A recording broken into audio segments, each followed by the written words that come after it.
Welcome to the Mob Museum. My name is Jeff Schumacher. I'm the Vice President of Exhibits and Programs here. And it's really great to see such a wonderful crowd for tonight's program. You know, it's suddenly hard for me to see, but I really want to ask, for a show of hands, how many people here are from out of Las Vegas, from outside Las Vegas completely?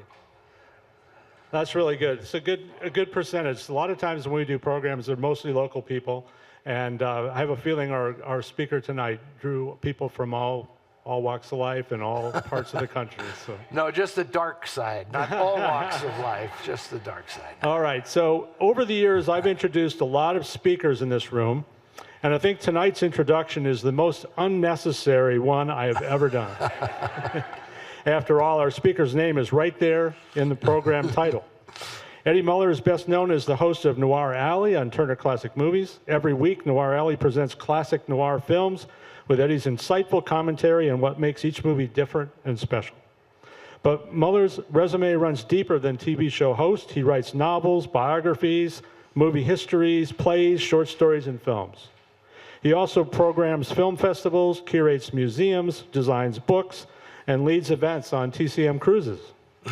He produces and hosts Noir City, a 20-year-old Bay Area film festival that is the largest noir retrospective in the world. Another show of hands. How many people have been to that? A few. Very good. Very good. These guys definitely right here, yeah. As founder and president of the Film Noir Foundation, Muller has been instrumental in restoring and preserving more than 30 nearly lost classic films. That's an amazing achievement in itself.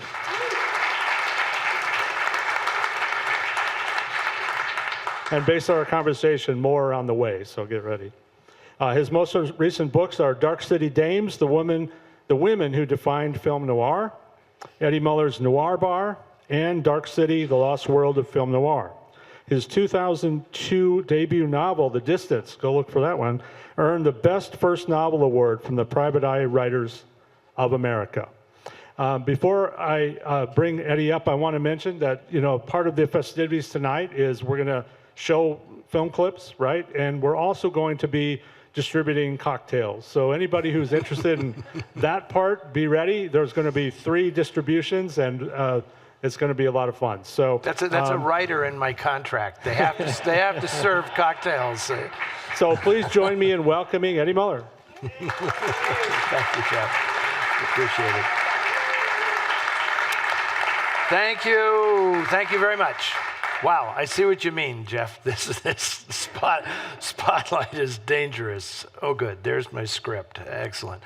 Okay, so thank you. Thank you all for coming out tonight. And I hope you're not here just to see me, because this is one of the best museums in the United States. Even if you're not a mob aficionado, this museum is so well designed and so well curated, and just you can lose yourself in it, and it's a treat. So I hope if you've come for this program tonight, avail yourself of the museum later or tomorrow, whenever you can. It's absolutely fantastic. Thank you, Jeff, for that really surprising introduction. I sometimes forget that I've done a bunch of this stuff. And I have to make a slight correction. I have been doing the Noir City Film Festival. It will be the 23rd edition in January of Noir City, but I've been doing these film festivals for 26 years, which is a significant chunk of one's life. Yeah, and we have more, as Jeff said, more restorations and things on the way that I'm really, really excited to talk about, but I sort of can't because I'm very superstitious, and until it's actually done, I don't really say what it is until I know that we've accomplished it, because I don't want people to be disappointed otherwise. Anyway, you won't be disappointed tonight because I've tested this out and we've done this, and here's how it's going to work. What you are going to see tonight is a little history of true crime in the movies with a focus on my specialty, film noir. I am going to show you a selection of clips I'm not going to tell you what the movies are when I show the clip, but a poster will come up after the clip, and then you'll know what the movie is. I do it that way because I know there are a lot of movie fans who love to show off their knowledge by telling everyone within earshot what the movie is before I can say what the movie is. And rather than scoff at that, I'm leaning into it, so we'll see. I mean, I should have like a prize for the person who gets the most right in this thing. And then I will, while the poster's up on screen, I will give you the history of that film. And then 3 times during the course of this show, there will be cocktails that will come out from the kitchen. This is what I love most about the Mob Museum, is they have a staff that will serve you all a sample of you're not going to get a full cocktail, but you'll get enough of it to get the idea. And one of those is a cocktail from my Noir Bar. 2 of them are from the Noir Bar book. Here's Clint, the man responsible for that, running the bar program here at the Mob Museum. Hey! And one of those cocktails, the last one of the evening, is one I actually created for my Noir Bar book. So we'll see what you think of that one. Okay, are we ready to roll? Let's get ready. Oh, and then when I'm done with all of this, I'm hoping that I've timed this well enough that you'll be able to add, anybody who's interested, I'll be able to take some questions from the audience, okay? All right, so here's the deal. I call this whole thing ripped from the headlines. True crime stories, as I'm sure you know, are big business today. It seems like 90% of all podcasts are based on true crimes, not to mention the proliferation of true crime tales recreated on all the various streaming services that now dominate American entertainment. But back in Hollywood's golden age, reinforcement of the Hollywood Production Code in 1934 mandated that movie makers steer clear of stories based on actual crimes. Concern over the glorification of criminal behavior, like a mob museum perhaps, concern over the glorification of criminal behavior began to dissipate, however, during the film noir movement in the 1940s. So what I'm going to present to you now is a selective survey of significant fact-based noirs that pave the way for the abundance of today's true crime tales. Here we go. What time does the feature go on? In 10 minutes. Is it a good picture? We always show good pictures. Can I get a seat right away? It's not crowded till the next show. Good.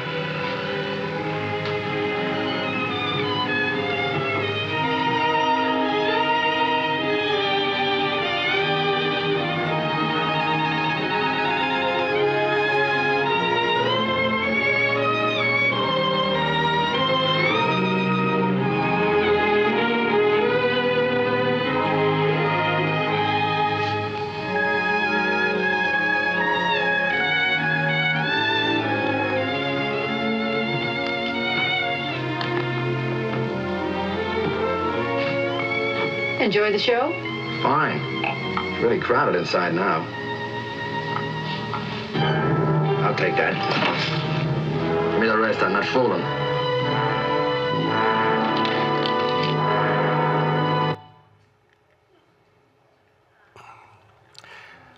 Okay, this is the film.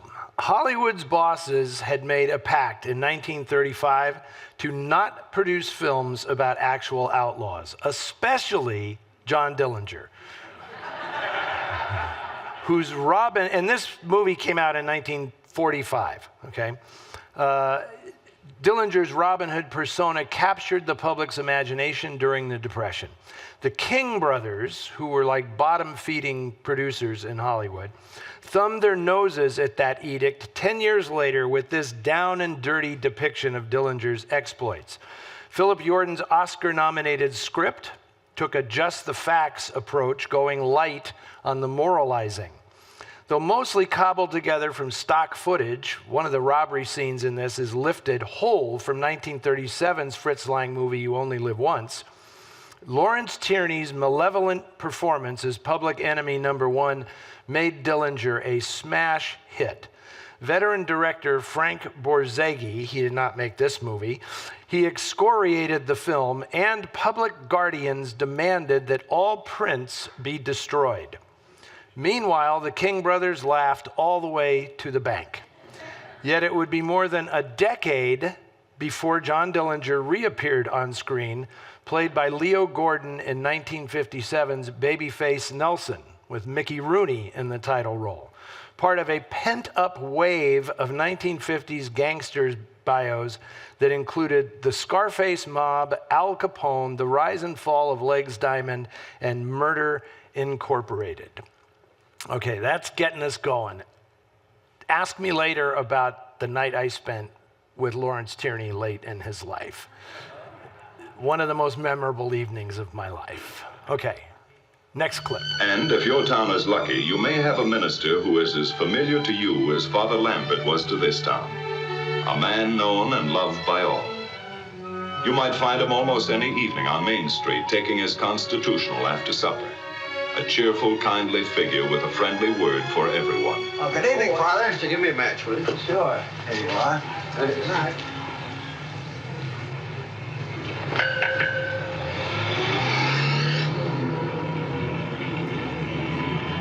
Hello, Father. Hello, my dear.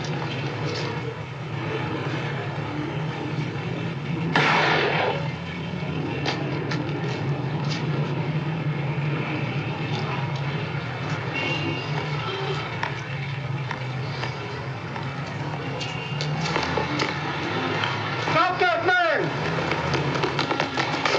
Hey, stop that man! Stop him! Grab him! Grab him! He did? Why, it's poor old Father Lambert. Somebody better do something. Right, just try him.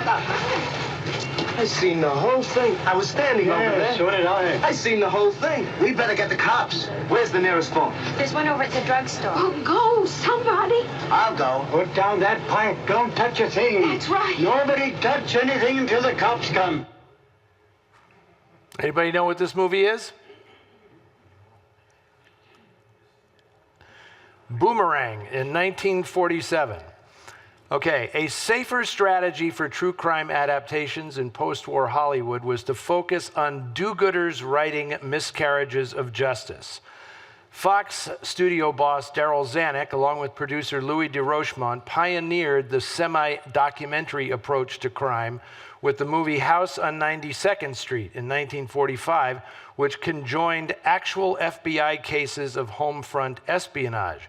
Boomerang, made 2 years later, was based on the 1924 case of Harold Israel, a vagrant accused of murdering Catholic priest Hubert Dahme in Bridgeport, Connecticut. The Oscar-nominated screenplay described the political pressure put on skeptical prosecutor Henry Harvey, who was played by Dana Andrews, who was expected to win a fast conviction. Opposition in Bridgeport to the story's retelling forced director Elia Kazan to move filming to nearby Stamford, Connecticut. The film is significant for not solving the crime. The DA ends up exonerating the suspect that he is supposed to convict. The actual case remains unsolved to this day.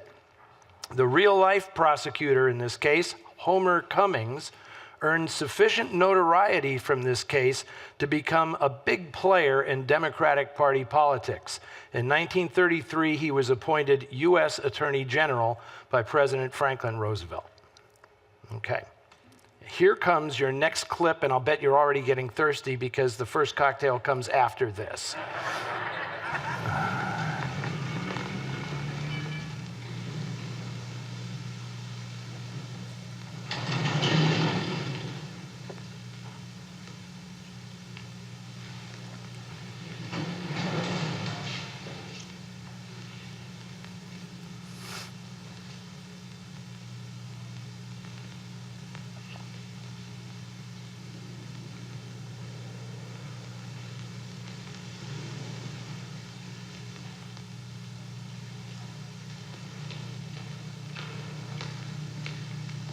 I'm looking for Tilly Weechek. What you want? Oh, I called Northside 777. They said I'd find her here. I'm Tilly. Big hint.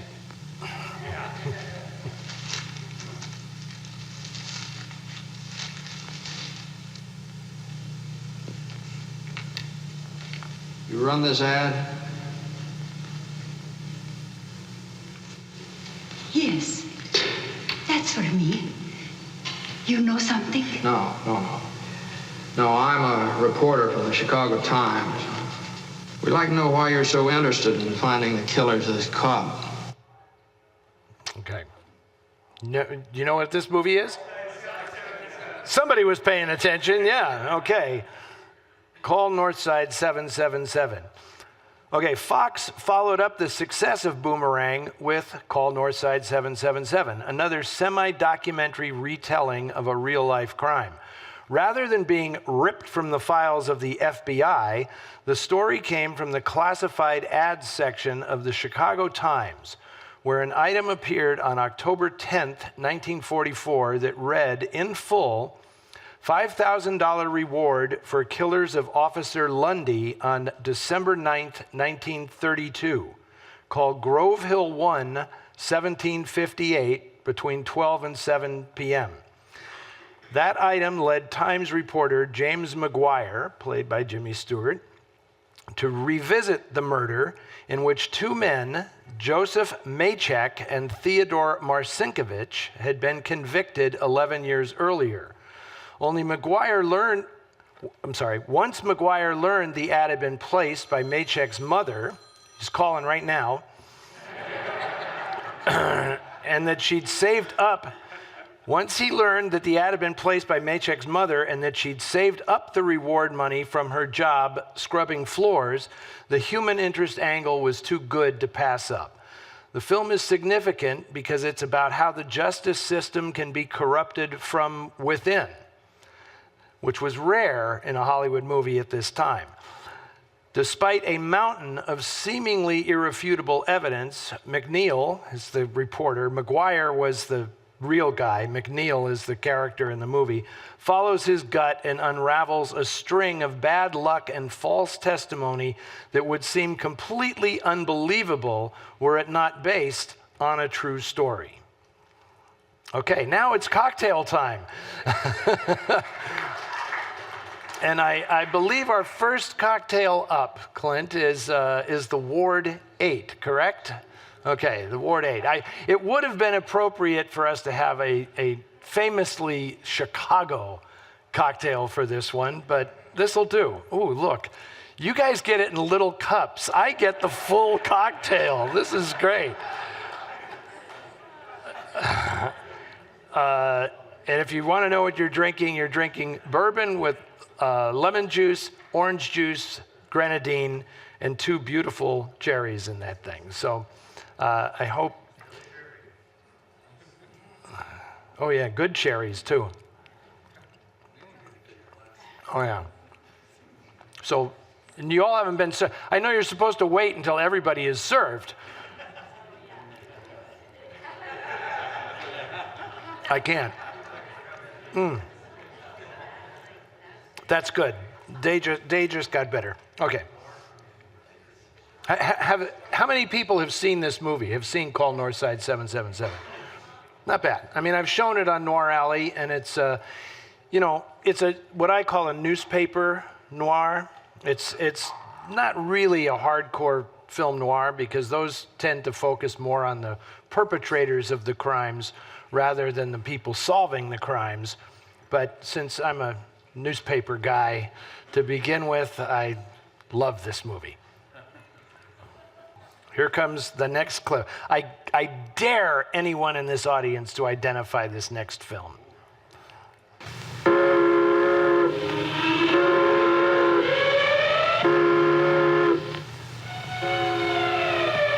dread sound of the prison whistle announcing a break, warning Canyon City. The people hurry for their homes, to protect their families, to prepare for whatever may be coming. For the blast of that whistle always means trouble, suffering, bloodshed, death. Canyon City can never forget the last time it blew. A night of horror, 12 dead, 7 guards, 5 convicts. Tonight, another break. A blizzard setting in. And a tornado of desperate men at large. The people get ready for anything. Gather their children into their homes. Warden Best hurries back to the prison through the storm to take command, to muster his forces. Rifles and ammunition are issued for the manhunt. The state police have been alerted. A statewide alarm is out.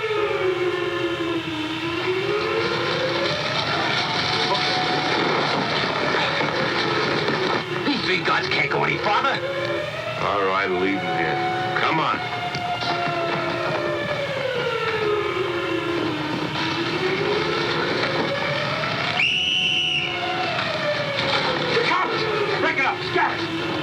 Even a newsboy's whistle means danger. All of Canyon City is stirring like a nest of hornets. People have one goal, to get to the safety of their homes. The fugitives have scattered. One group got away in a laundry truck. Others steal cars, like Schwartzmiller and his group. The keys are still in it. The engine's still warm. Get in the back, Screw.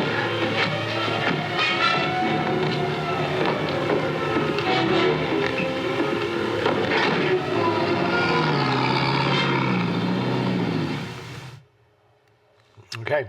I shouldn't have made that bet about identifying this movie because I realized the announcer says the title of the movie like 3 times in that clip. It is called Canyon City from 1948. The breakout of 12 convicts from the federal prison in Canyon City, Colorado on December 30th, 1947 gave writer-director Crane Wilbur inspiration for yet another prison yarn. Wilbur, who I call the potentate of prison pictures, had been writing men behind bars sagas since the 1930s. What made this one historically significant is that it was done in partnership with Eagle Lion producer Brian Foy and his silent partner, Johnny Rosselli, the Chicago mob's man in Hollywood. So you're tying that in now with the Mob Museum. It starts as a faux documentary with Warden Roy Best playing himself, but soon it becomes a full-tilt noir, photographed by the great John Alton, although the clip is kind of grainy and bad because this movie is virtually lost. It is in dire need of restoration, and we'll see if that can happen one of these days. Poster art promised explosive violence, but the film is really a hushed and sweaty affair. It kills a few cons for dramatic effect, but in actuality, the escapees were all recaptured within the week. Life magazine later ran a photo of them back in stir watching Canyon City on movie night. That movie got made pretty fast. Jim Sherbondi, the reluctant escapee played in the film by Scott Brady, remained in the state's penal system until 1969 when he was killed trying to escape from a prison work farm. Okay. And now, up comes our next clip.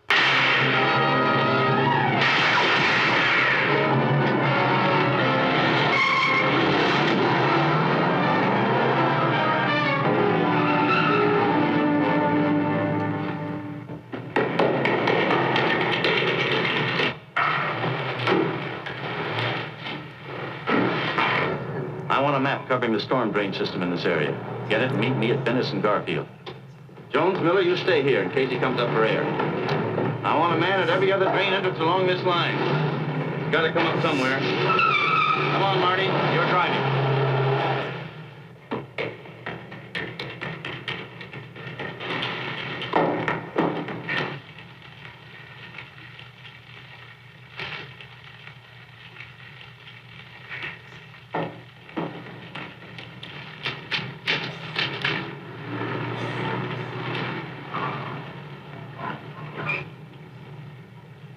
Keep this drain covered.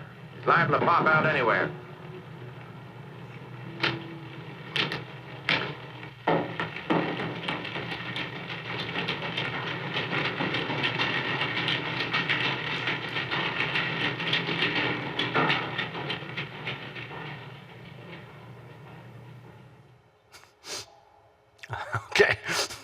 That is noir cinematography. Could you see anything on the screen there? Another film shot by the great John Alton. Okay, anybody know what this movie is? This is He Walked by Night from 1948. Okay, Brian Foy, Crane Wilbur, and Johnny Rosselli strike again. Wilbur developed this film from the real-life story of Irwin Walker, a war veteran who was a one-man crime wave in post-war Los Angeles. PTSD psychosis leading him on a year-long spree stealing munitions and electronics. It culminated in his killing Highway Patrolman Lauren Roosevelt on June 5th, 1946.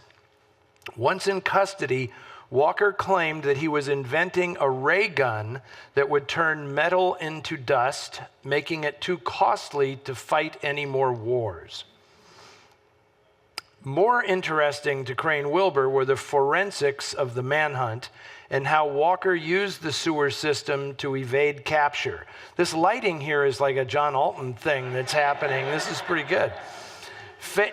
Yeah, you still see, there you go. Now, famously, Jack Webb, who plays a police lab technician in the film, used this as inspiration for his dragnet radio and television shows. Although his doppelganger dies at the end of this film, the real Irwin Walker was sentenced to the gas chamber. Days before execution, he tried to hang himself, leading a psychiatrist to declare him a paranoid schizophrenic. Doctors then worked on returning his sanity so the state could execute him. Instead, Walker became a model prisoner who was paroled in 1974. He changed his name, worked as a chemist, and lived to be 91 years of age. That's not a noir story. That's like, oh, that's a good ending. Yeah, very nice.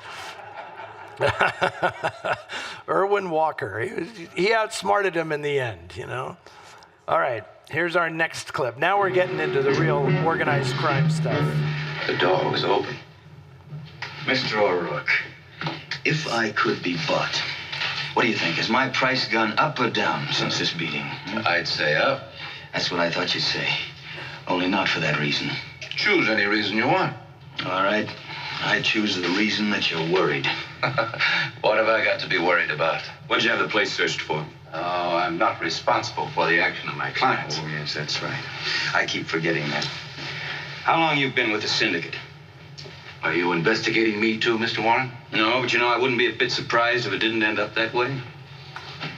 I spoke to Rocco a few hours before he was killed. You never talked to Rocco. What makes you so sure? I'm sure. What else are you sure about? That either you're a very honest man or a very stupid one. Now, is there any difference between the two in your opinion? What's your opinion? No, I have no opinion. No, I just deal in facts. Facts and figures. All right. I'll submit a fact, then a figure. Fact. On behalf of my client, I offer a settlement. Figure? 25% of what you claim he owes. In return for? All criminal charges dropped. And against you, too. I find that a pathetic stab in the dark. Okay, anybody know? I mean, these are not well-known films, so you know, I would be surprised if you knew The Undercover Man from 1949. While the FBI prohibited films being made about Al Capone, Columbia Pictures circumvented that with The Undercover Man. It was based on Frank Wilson, the Treasury agent who brought Capone down on charges of income tax evasion. Elmer Irie, who led the investigative team during Capone's prosecution, said that Frank Wilson, who is the character Glenn Ford is playing here, fears, this is his quote, he fears nothing that walks. He will sit quietly looking at books 18 hours a day, 7 days a week, forever, if he wants to find something in those books. Well, not even a kinetic director such as Joseph H. Lewis or an actor as charismatic as Glenn Ford could put much life into such a by-the-book hero. Renamed Salvatore Rocco and played by Anthony Caruso, Capone is relegated to a supporting role, the focus sticking with the paper-chasing feds. It would be another 10 years before Hollywood tried to exploit Capone's notoriety. Nicholas Ray's film Party Girl, made in 1958, had Lee J. Cobb's Rico Angelo as the Capone surrogate. 1959's The Scarface Mob pitted Elliot Ness, played by Robert Stack, against Capone, played by Neville Brand. And then Rod Steiger chewed all the available scenery that same year in Al Capone, which told the tale from the gangster's point of view, which was a complete no-no 10 years earlier. All right. Now we get to one of my favorite actors in film noir. All right, get him up. Get back here. Get back there, all of you. Get the brown suit over by that table.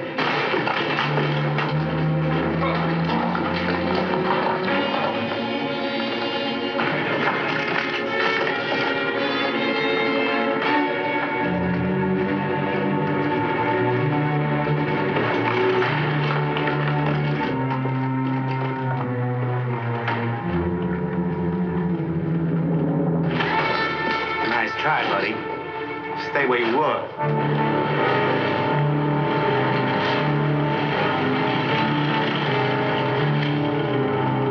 You can't park here, buddy.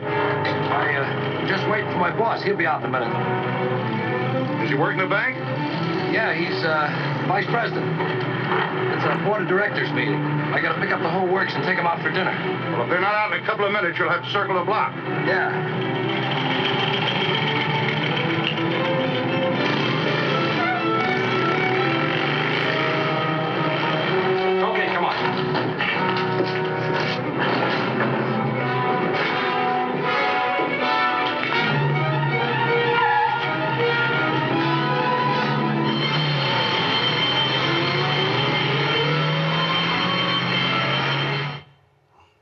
Okay, I think only hardcore viewers of Noir Alley would know what this movie is, because I have shown it.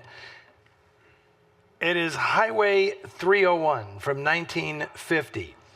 Now, by 1950, Brian Foy, who I've mentioned several times in this talk, was back at Warner Brothers, where in the 1930s, he ran the studio's B unit. He found another true crime aficionado in writer-director Andrew Stone, who'd knocked around Hollywood since the silent era. Stone anticipated the rise of independent films and knew crime stories offered a good return on investment in a system that was starting to crack apart.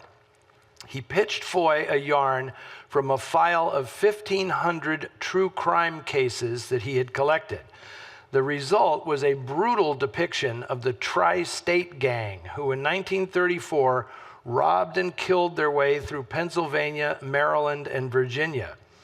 Leader Walter Lagenza, played by Steve Cochran, who I call the Elvis Presley of noir, briefly nudged Dillinger from the top of the FBI's most wanted list. This film takes viewers hostage on a crime spree that turns shockingly violent for a film made in 1950. The real Lagenza was arrested in 1934, convicted, and sentenced to death. Weeks before his execution, he had guns smuggled into the jail in a canned chicken. He always gets a laugh. He and cohort Robert Mays shot their way out of prison and went on a rampage for another 3 months. Once they were recaptured, they were electrocuted within the week. Doesn't get as big a laugh, but yeah, they weren't going to let that happen again. Okay, now brace yourself. The next clip is from a film that is one of the bleakest movies ever made, one that I'm proud to say the Film Noir Foundation has actually restored. So it's a good image, and it's an absolutely harrowing story.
Okay.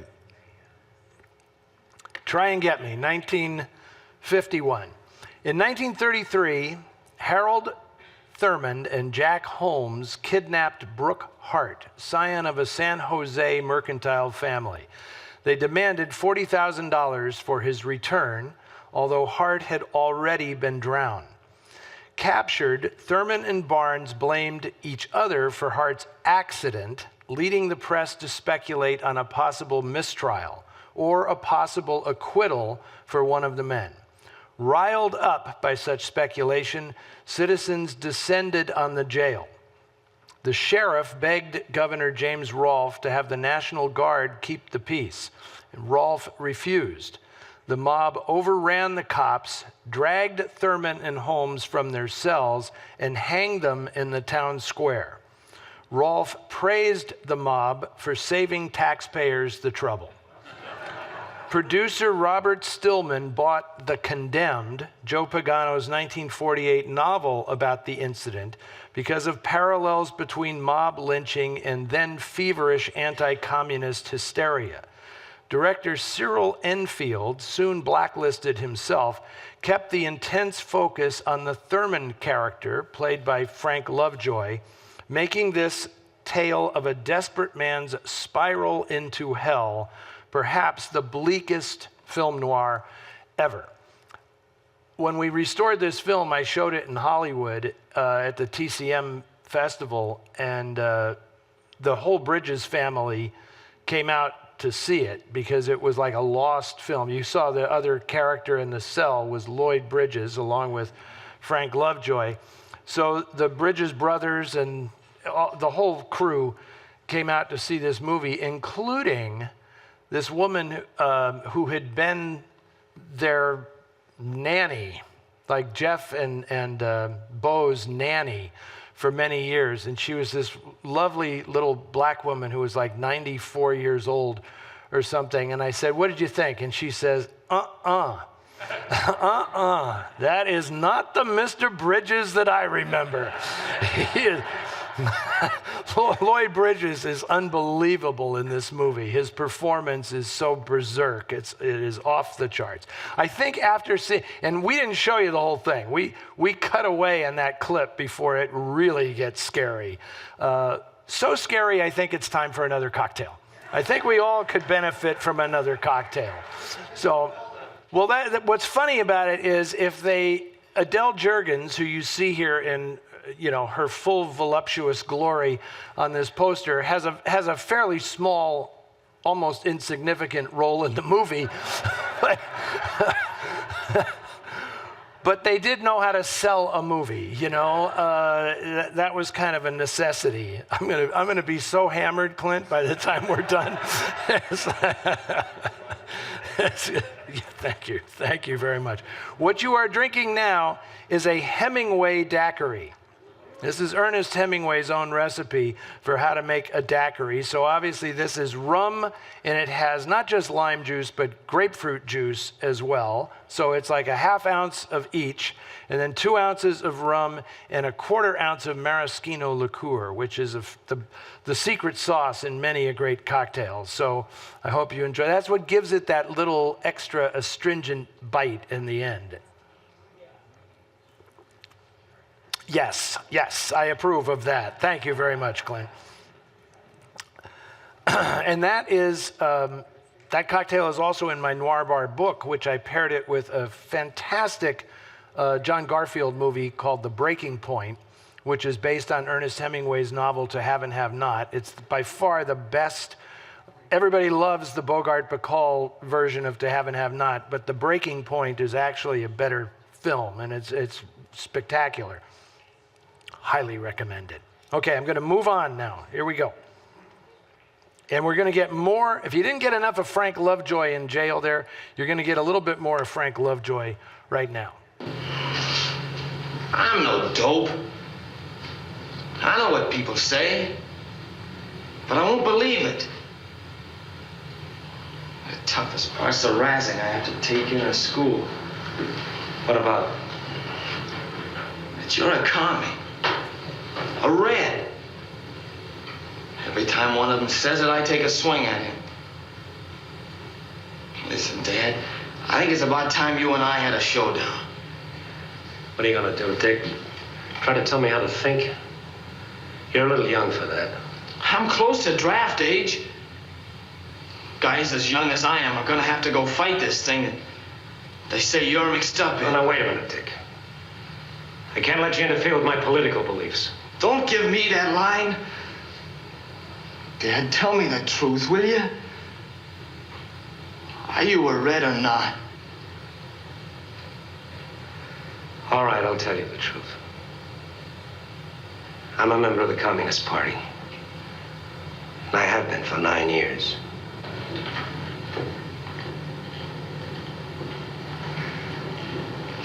When I was a kid, about 9 or 10, I used to tell myself I wanted to grow up to be like my dad. Before I do that now, I drop dead. Oh, wait a minute, Keep son. your hands off me. Don't ever come near me again.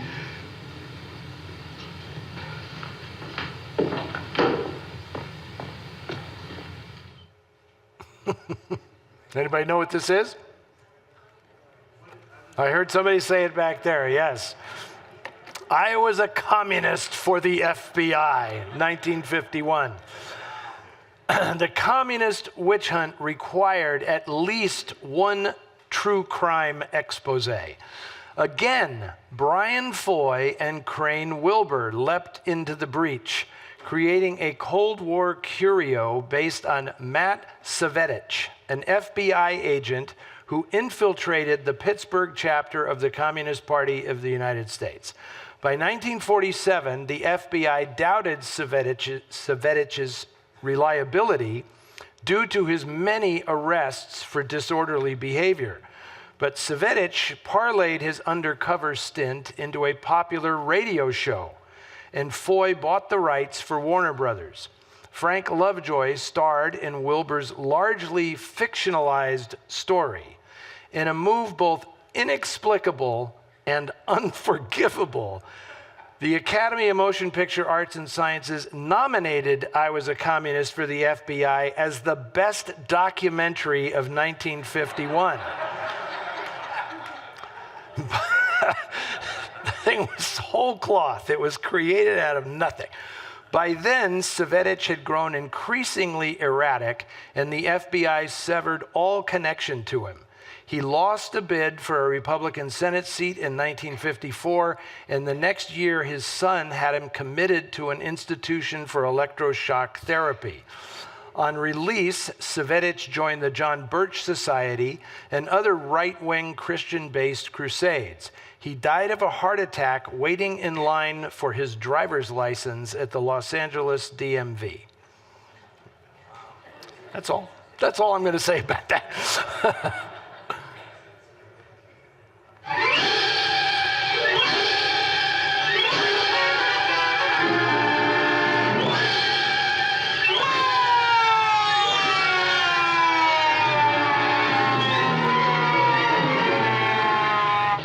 Into the truth as no picture ever has dared to do before, breaks down every big shot barrier, rips into the real terrifying facts. Here is a shockingly true story that will appall you. Here is the first factual exposure of a vicious reign of terror that exists in scores of big cities and hundreds of small towns. A man was killed, Chief. You say it was hit and run. I think it was murder. Since you're not doing anything about it, do you mind if I take a try? Not at all. Much obliged. If anybody gets in his way, he just presses a button. They bring them in from out of town, different people every time. Perpetti says, kill you. I kill you. Okay. That is The Captive City from 1952, a landmark in the changing economics and techniques of American movie making. Robert Wise and Mark Robeson, both editors turned directors, formed Aspen Productions to make modest movies of their own choice and keep all the profits. Their maiden effort was inspired by the Congressional Committee on Organized Crime, which captivated America in 1951 with its televised hearings. Chaired by Democratic Democrat Estes Kefauver, who held hearings right in this room, in fact. It exposed organized crime's inroads into American society.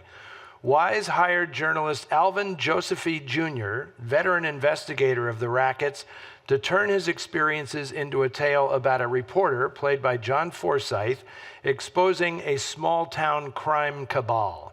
It was shot on location in Reno, using many amateur actors. Kefauver, launching a presidential bid, appeared in an on-screen prologue and epilogue. When he unexpectedly won the New Hampshire Democratic primary, incumbent President Harry Truman was forced from the race. Despite this film's timeliness, Captive City lost money. Films copying its expose style with bigger stars, like Paramount's The Turning Point with William Holden and Edmund O'Brien, fared much better. In Hollywood, you see, it rarely pays to be first. That's good. That's a good one.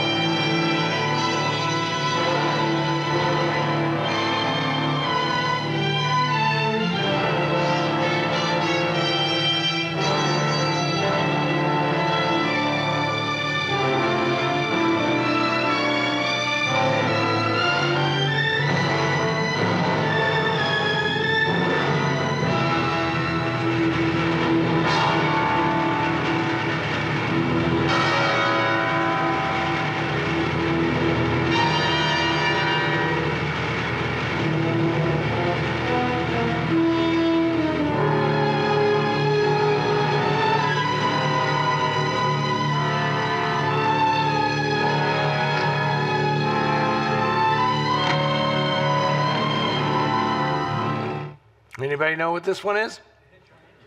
Exactly. This is hello? Yeah, there we go. The Hitchhiker from 1953. Billy Cook was a petty thief whose miserable life led to a Southwest crime spree in 1950, during which he killed a traveling salesman and a family of 5. The Hitchhiker, produced and directed by Ida Lupino, is based on the ordeal of James Burke and Forrest Damron, who survived an 8-day nightmare when they picked Cook up during a fishing trip in Mexico. Lupino got the hostages' story firsthand and visited the convicted killer in San Quentin on death row. She wanted Cook to okay the use of his name in the film, but the FBI nixed it, arguing criminals should not profit from their acts, be it through money or notoriety. Lupino and husband co-producer Collier Young wrote the script, and she got career best work from Edmund O'Brien and Frank Lovejoy, again, 3 in a row, as the hostages, and William Tallman as Cook, renamed Emmett Myers. Despite the names being changed, many factual details remained, including a deformity that kept Cook's right eye from ever closing, one of the more unnerving aspects of the film.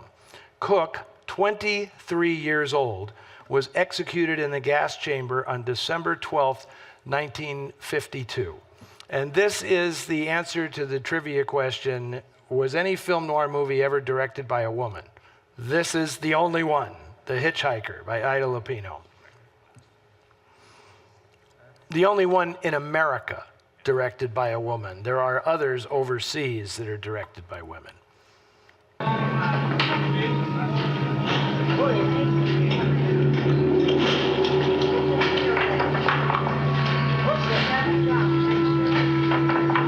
up, please.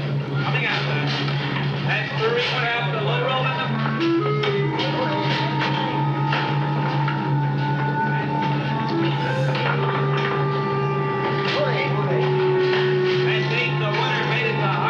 Okay, man, smoke my back roll before they punch this joint for good. Hey, wait a minute.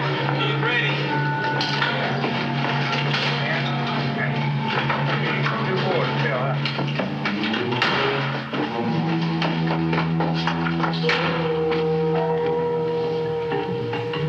She's got them all with him. Well, they shouldn't have come here. Hey,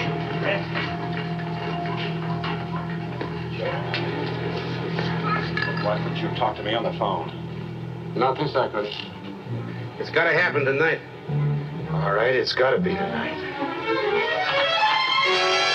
Ellie, there are customers at your table. What are you doing at that window?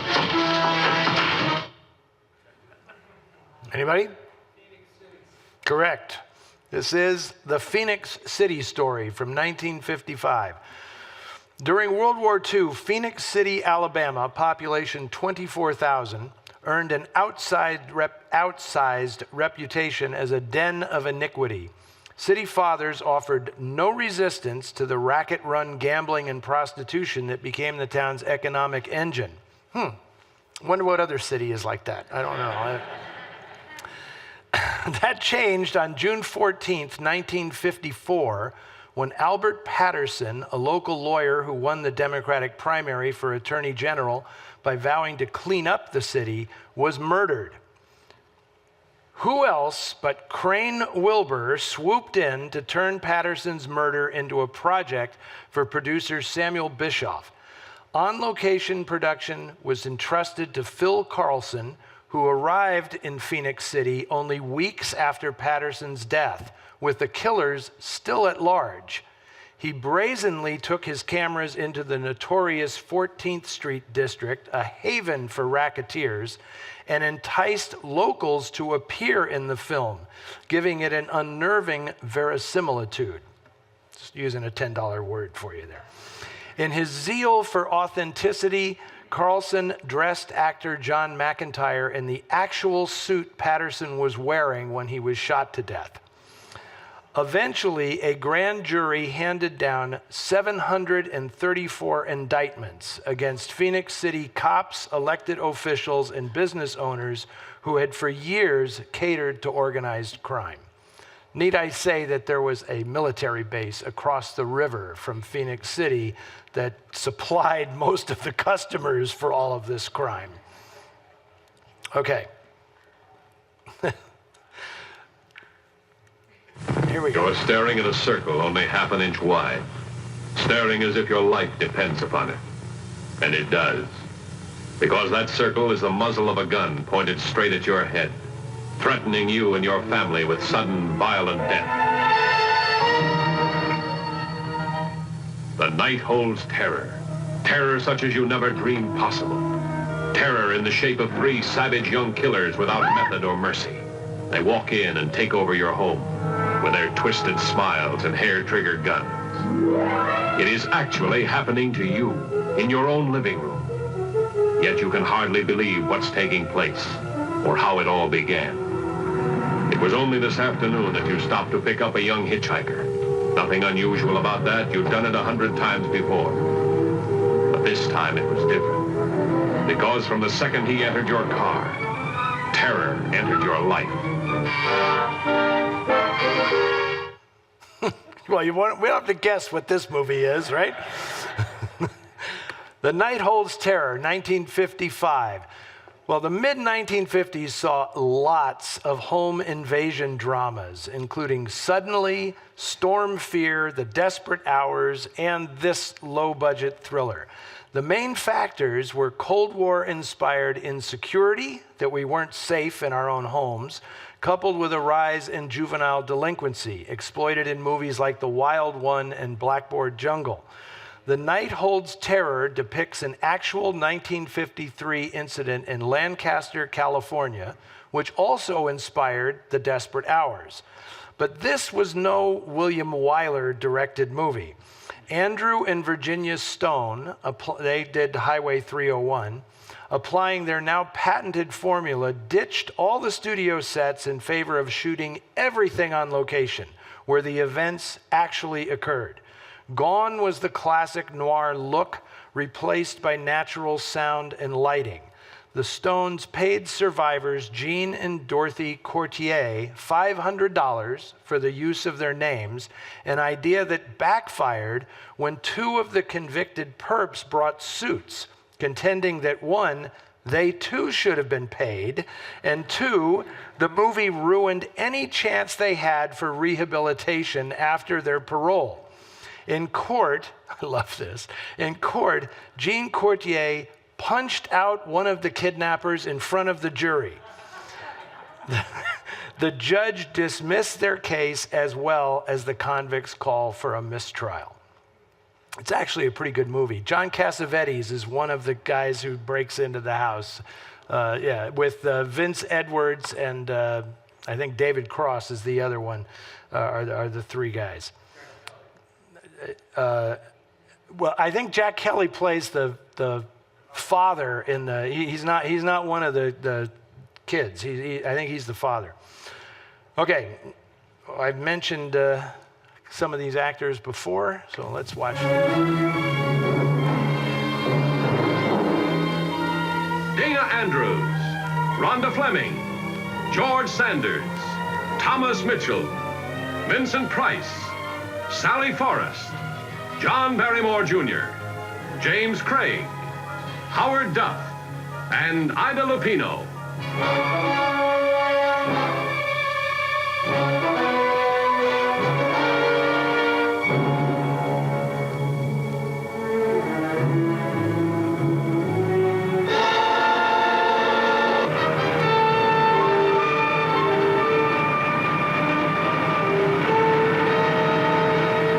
How many women in the United States use lipstick? How many women are there? I want every one of them scared silly every time she puts any on. Call this baby the lipstick killer. Smack across the front page. While the City Sleeps brings you more, far more than a front-page murder story, great as that is. Okay. Again, we don't have to guess what movie this is. It is While the City Sleeps from 1956. Well, the 1953 novel The Bloody Spur appealed to Fritz Lang because it had echoes of his 1931 masterpiece, M. Both were based on a true crime. Between 1945 and 1946, Chicago had been terrorized by the murders of several young women. The culprit used a victim's lipstick to scrawl a plea for his capture at one of the murder scenes. As the manhunt for the lipstick killer led nowhere, newspapers spurred the public's bloody imaginings, hence the novel by Chicago reporter Charles Einstein. Lang loved its mordant cynicism. Reporters backstab each other in pursuit of the killer, not because they want justice, but because whoever nabs the killer will win a promotion. The accused lipstick killer in real life was 17-year-old William Hirons, a student at the University of Chicago who dabbled in burglary. After he was arrested near the site of one killing, police claimed his fingerprints matched those found on a note in one victim's home. Pre-Miranda rights, Hirons was beaten by the cops and injected with truth serum, until he confessed to one of the killings. He was charged with all 3 lipstick murders and on advice of lawyers, pled guilty on the promise of a life sentence instead of execution. Quote, "I lied so I could live," he told the press. Case reviews were denied multiple times, and Hirons lived the rest of his life in prison. He died in 2012 at age 83, maintaining his innocence to the end. Okay, I think that calls for a cocktail, don't you think, Clint? Okay. Okay, this...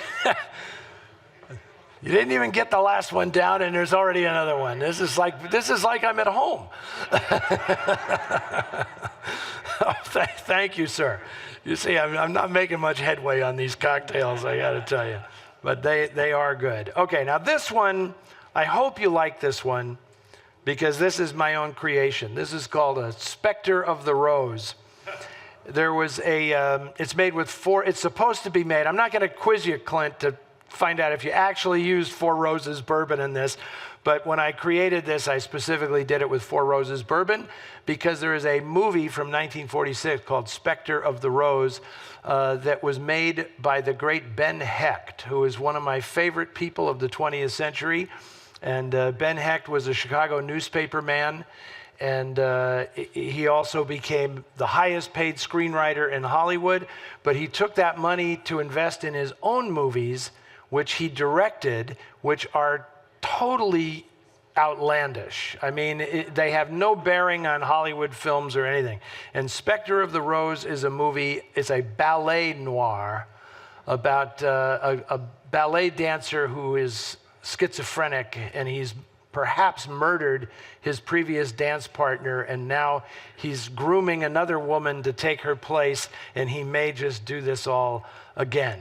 So I created it. It also contains Amaro Nardini and Fernet Branca. That's the really strong taste you're getting in this cocktail.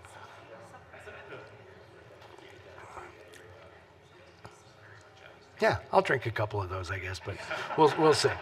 Okay, if you ever, Spectre of the Rose is an extremely hard film to find. I think there's only one print that I know of in existence. It's at the UCLA Film and Television Archive. I hope that somehow I can get this thing on Noir Alley at some point, because no one will believe how weird it actually is. It is one of the weirdest movies ever made. Okay, now you're gonna see a clip for a film that you probably do know with an actor that you certainly know.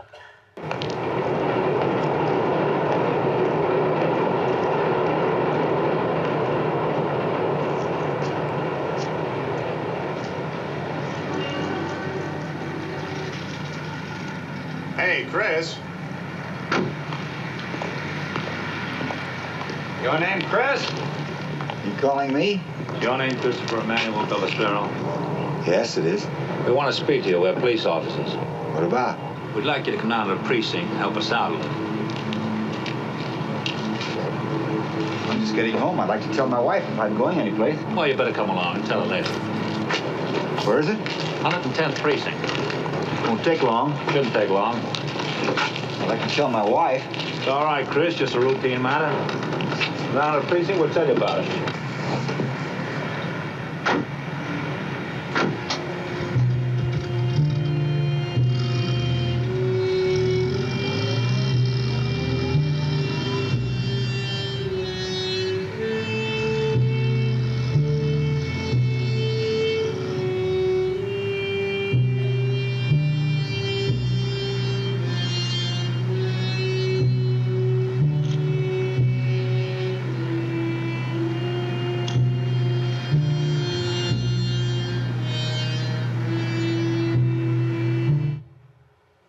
Okay, I think a lot of you know that this is The Wrong Man from 1956.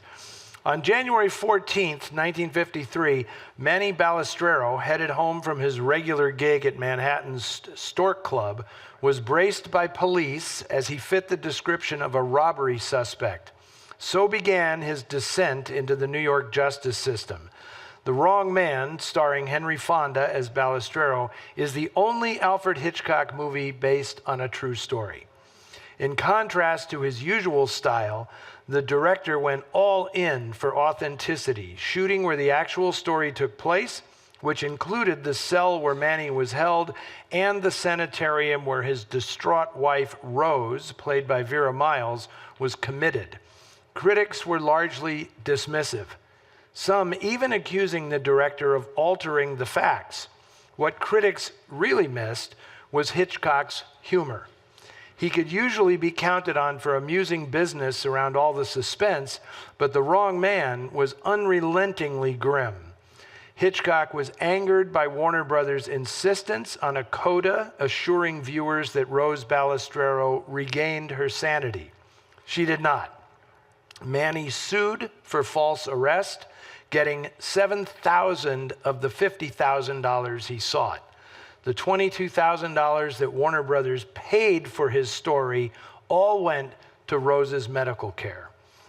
This is an extraordinary film. If you haven't seen it, I highly recommend it. It's got a beautiful Bernard Herrmann score that's different than any other score he's done. And in the last year, I've watched a lot of Henry Fonda movies, and I think I'm prepared to say that Henry Fonda might be the greatest film actor in Hollywood history. I mean, his versatility is just so amazing, and I can't really imagine another actor being as effective in this role as he is. It's fantastic. Okay, Now, what have we been missing in a lot of these clips? Women.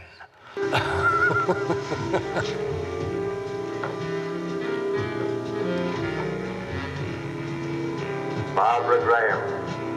Come out, Barbara Graham.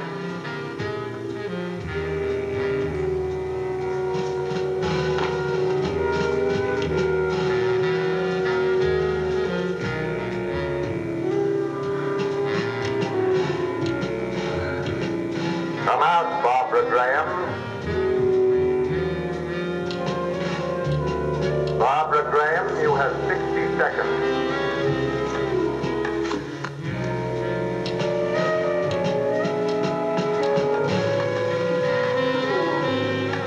If you do not come out, Barbara Graham, we will come in and get you.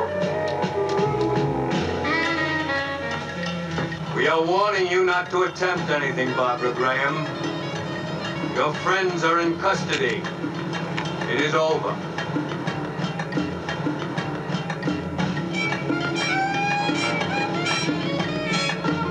For the last time, Barbara Graham, come out.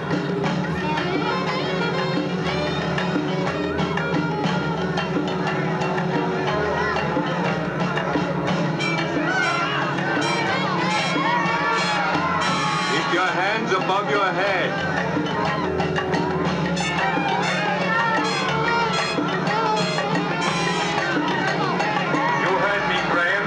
Above your head. I won't warn you again, Graham. Get those hands up.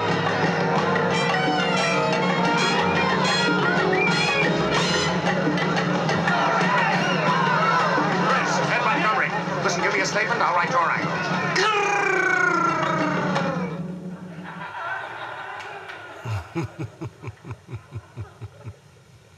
Brother. That's the one, Prince. Bloody Babs. The Tiger Woman. And that is an Oscar-winning performance by Susan Hayward in I Want to Live. You got that. From 1958, a Pulitzer Prize-winning series of articles by San Francisco Examiner reporter Ed Montgomery provided the framework for this sensational account of the life of Barbara Graham. You knew that, right? Because they only say her name like 40 times in that clip. Who on June 3rd, 1955, became the last woman executed in California. Graham was convicted as an accomplice in the robbery murder of Mabel Monahan, but in jailhouse interviews with Montgomery, she claimed to have been duped into it by her shady cohorts. She felt her life as a hard-partying prostitute, readily related to the sympathetic reporter, prevented her getting a fair trial. Producer Walter Wanger, who'd served time himself for wounding romantic rival Jennings Lang, hired a stellar team to recreate Graham's tawdry tale. Robert Wise juiced up vestiges of his Captive City docudrama approach with a propulsive Johnny Mandel jazz score and a fiery performance by Susan Hayward, who'd win an Oscar for her portrayal of Graham. All previous films about capital punishment looked away from the actual execution, but I Want to Live showed it in excruciating detail, making it a landmark film for that reason alone. It really is an incredibly great film. And it's weird, Ed Montgomery was actually a friend of my family. He was a colleague of my dad's. My dad was a sports writer at the San Francisco Examiner, and Ed Montgomery used to come over the house for dinner all the time. And it's so weird that I do this now for a living, and there were these guys that were my father's colleagues that I had no idea, like what they did or anything. I didn't know anything about this. And there was also a guy named Bob Patterson who worked at the San Francisco Examiner, who wrote under the name Freddie Francisco. And he was a shady character. And he's the guy who wrote the original story that Jules Dassin turned into the greatest prison film ever made, Brute Force, starring Burt Lancaster. That's based on a story by Bob Patterson, who was hanging around the house all the time when I was a kid, right?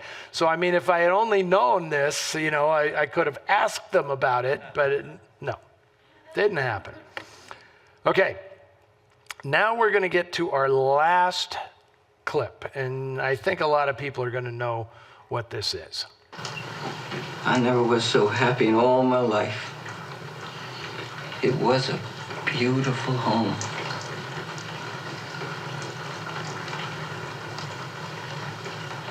But no tourists ever came. Nobody. We just lived there, all alone in that big, empty failure. Till he couldn't stand the sight of me. I think it happened. I was eating a biscuit. He started yelling what a greedy, selfish bastard I was. Yelling and yelling until I grabbed his throat. I couldn't stop myself.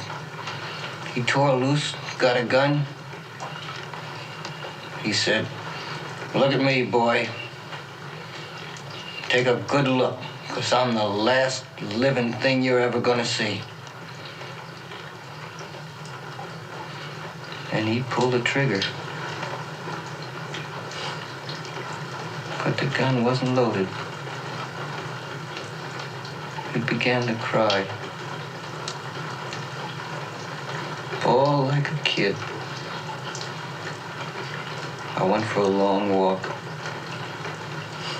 When I got back, the place was dark. The door was locked. All my stuff was piled outside in the snow where he threw it. I walked away and never looked back. I guess the only thing I'm gonna miss in this world is that poor old man and his hopeless dreams.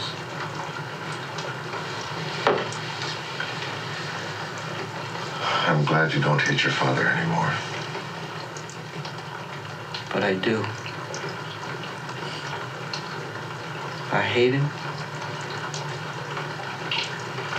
And I love him.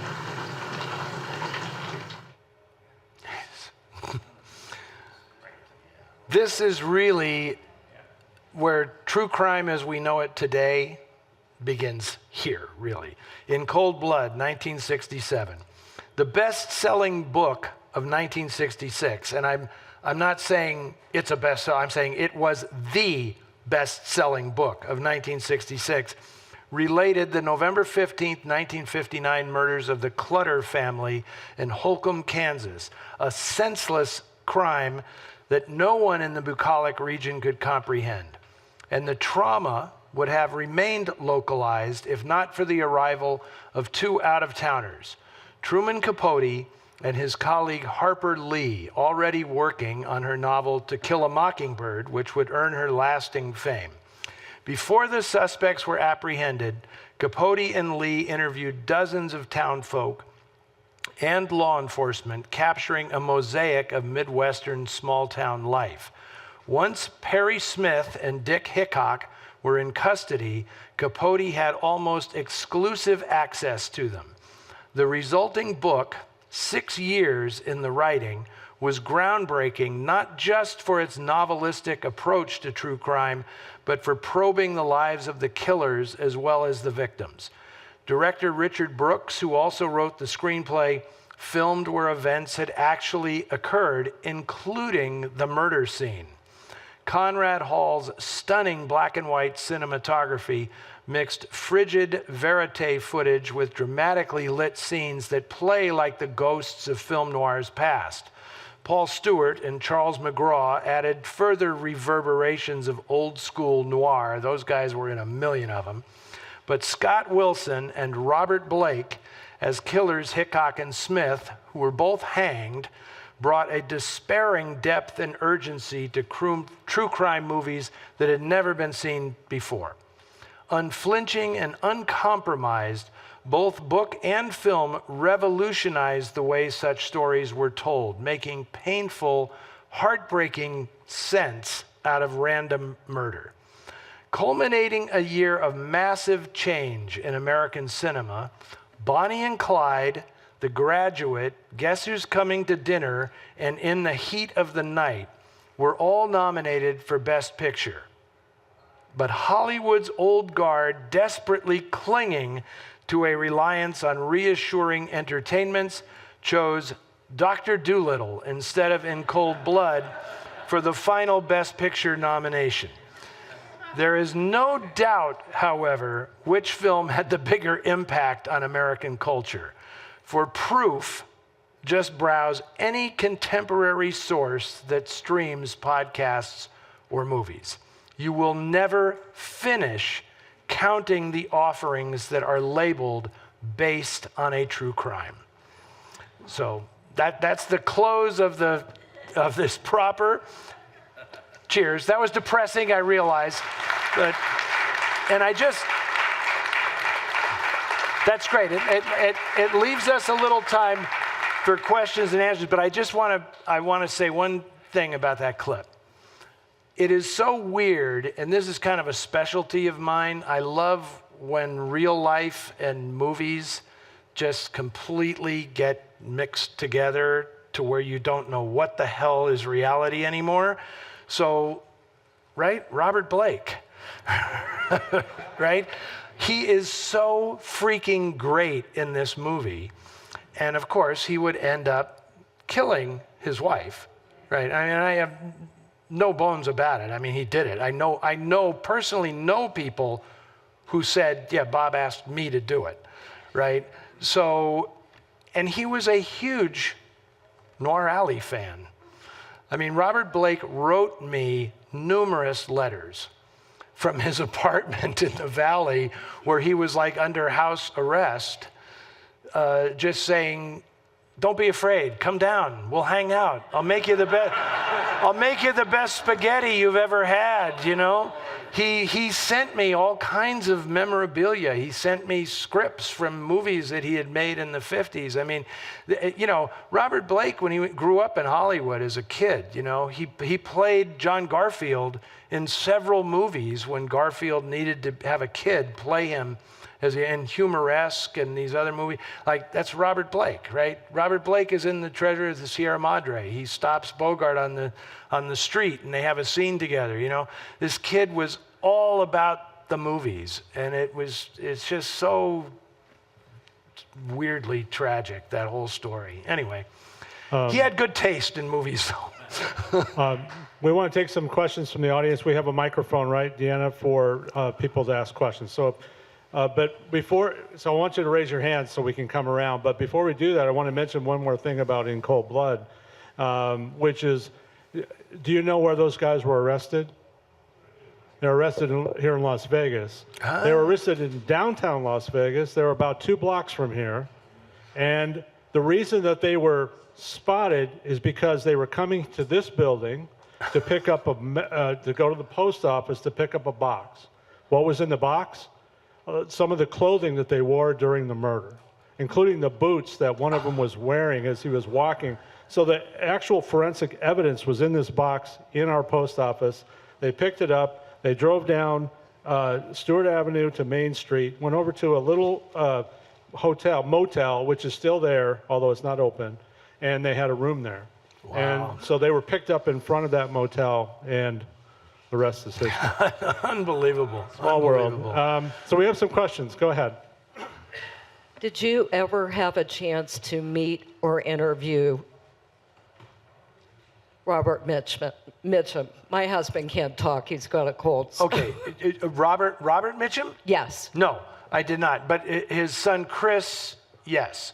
But not Robert, unfortunately. I don't know if I would have survived that because we probably, he can drink. He can really drink, So. Were those your movie posters?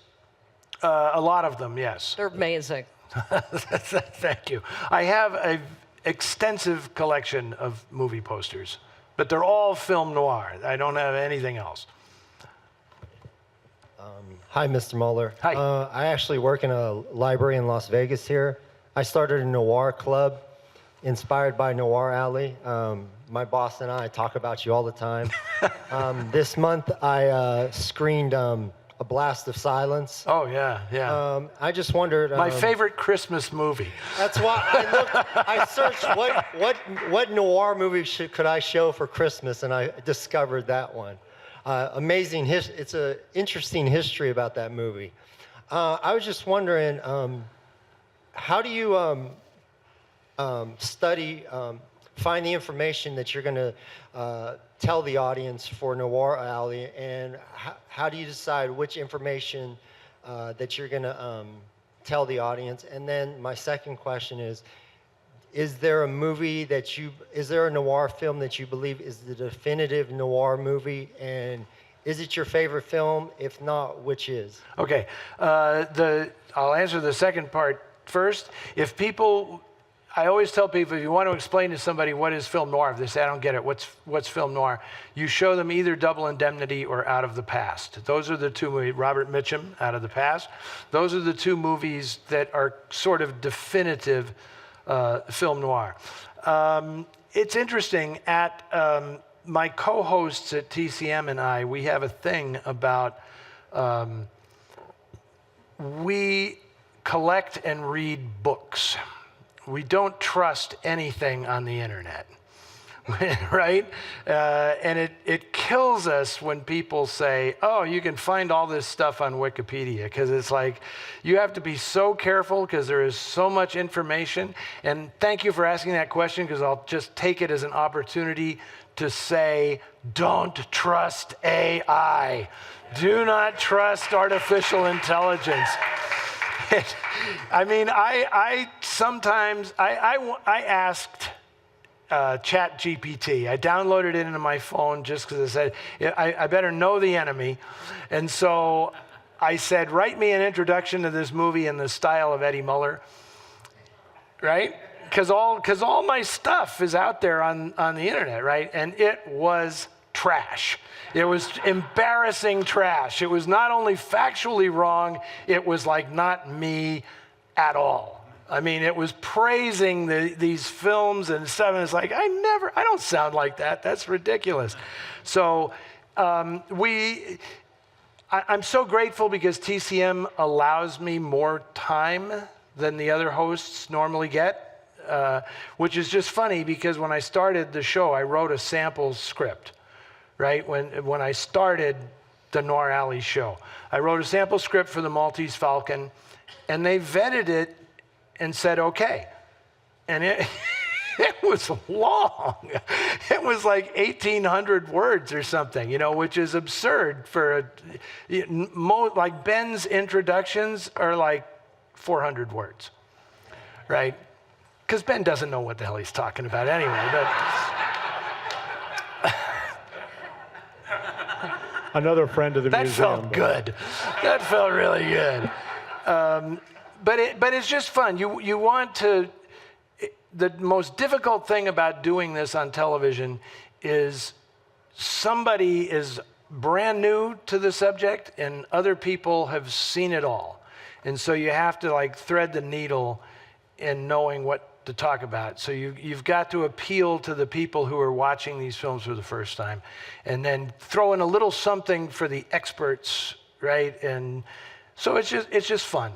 I mean, I'm so happy to have this gig. It's the greatest. But you said you wanted to be reminded about your evening with Lawrence Tierney, yeah. And I think I was at that event too. Oh, very good, very good. Where you were interviewing Robert Weiser, trying to interview Robert. Well, Weiser. I wasn't. My colleague Dennis Bartok was interviewing Robert. This was a screening in L.A. of Born to Kill. It was the very first noir festival that I ever produced and hosted, and Lawrence Tierney showed up. He lived not far from the theater. My wife is sitting over here and she's going to, oh my God, he's going to tell this story. I can't, oh no, don't do it. Don't do it. But Lawrence Tierney showed up and I was like, oh my God, this is fabulous. And Dennis, who ran the theater, was like, oh God, no, it's Lawrence Tierney. There's no way this ends well. And I said, well, you interview Bob and I'll just hang out with Larry. And wow, That guy, he was probably 80, in his mid-80s or something, and he was just a monster. He really was. And I'm not going to tell the story. If you go on my website, go to eddiemuller.com, and you will find a thing buried in the website called The Big Leak. My Night with the Noir Monster. And it's that night was legend. And I have to tell you that over the intervening 26 years, I have encountered so many people who I have heard tell that story and lie that it was their story. Because it's like, no, I was the guy in the restroom with Lawrence Tierney, not you. I was the guy who got the Prince of Egypt soda cup that he peed in during the film. I mean, yeah. Lawrence Tierney, unfiltered. That man was unfiltered. Hey there. I wanted to ask about restoration. Is it becoming more difficult to do as the studios consolidate? Is it harder to track down the stakeholders? And is it getting easier technologically? Boy, that's a handful. Okay, there is a real danger with all the consolidation that's going on. And if I wanted to be Chicken Little and tell you that the sky was falling, I would say that there is a real concern when America's history, not just movies, I mean the whole thing, but we're talking about movies here. When it all ends up being owned by a half dozen people, that is not a good thing. Because of artificial intelligence, they could very well, and these are all going to be tech billionaires, trillionaires, like Mr. Musk is now a trillionaire. They can just get rid of it.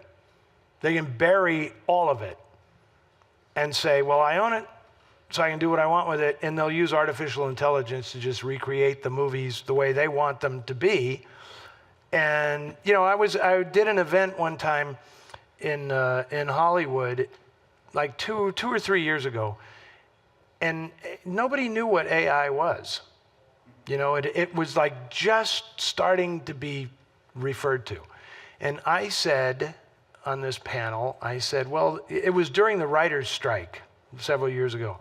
And I said, well, the big fear that the writers have is that their work can just be so easily manipulated because of AI and turned into something else, right? Like all you have to do is speak into this thing, write me a script that's a cross between the Maltese Falcon and Casablanca.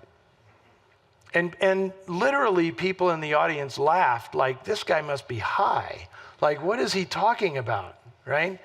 And no joke, 1 minute later, a guy in the audience said, I have it here on my phone.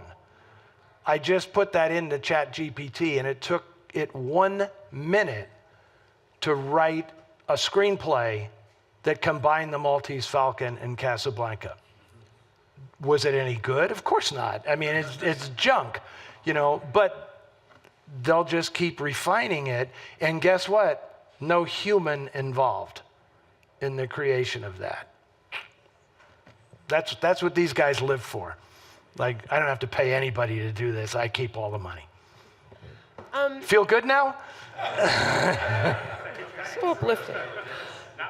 Is there a true crime case or a true crime figure that you wish someone had made a noir about, or that the noir had been done better or by someone else? That's a really great question. What did you say? Well, yeah, I mean, that's interesting. Thank you, Jeff. Nobody has really done the Black Dahlia case properly. I'm friends with James Ellroy, and he had high hopes for that version. And I think that if they had gone with the original idea, which was David Fincher was going to direct that movie, and in black and white, but Universal just said, no, we're not going to do a black and white movie. And the script was rather elaborate. And that was just at a weird time where, because now I think the stuff that's really hot, like long form television, where it's 8 episodes of something, that wasn't common back when the Black Dahlia was being considered as a movie. So they had to condense Elroy's massive thing down into a 2-hour movie, and Brian De Palma was not the director for that. So that was a total misfire. So I do think that I'm still like waiting, because that crime happened right during the original film noir era. I think there's great synergy there, and it was intriguing to me that because the crime happened in Hollywood, that the papers back then, the newspapers, actually asked Hollywood screenwriters to solve the crime, right? And so there were all these screenwriters like Steve Fisher and all these people who were very familiar, if you're a noir fan, who were writing in the newspaper about their theories of how Elizabeth Short died. And, that's all really fascinating to me. So at some point, I'd like to see a decent version of that story. All right. Well, I think we'll wrap it up there. Eddie can certainly take a few questions in person if you like. You bet. But thank you very much. Wonderful.